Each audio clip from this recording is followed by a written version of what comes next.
ఈరోజు ఆదిముద్ర ప్రాణాయామం చేద్దాం. ముందుగా సుఖాసనం లేదా అర్ధపద్మాసనం లేదా వజ్రాసనంలో కూర్చొని ఉండాలి.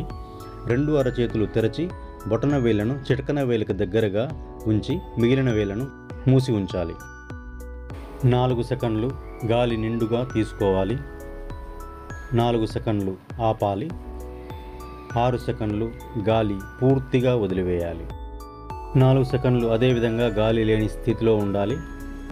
మళ్ళీ 4 సెకండ్లు గాలి నిండుగా తీసుకోవాలి. 4 సెకండ్లు ఆపాలి. 6 సెకండ్లు పూర్తిగా వదిలివేయాలి. ఈ విధంగా 15 నిమిషాల పాటు కొనసాగించాలి.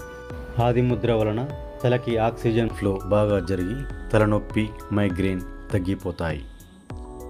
తలనొప్పి ఉన్నవారు ఆదిముద్ర ప్రతిరోజు చేస్తే మంచి ఫలితం ఉంటుంది.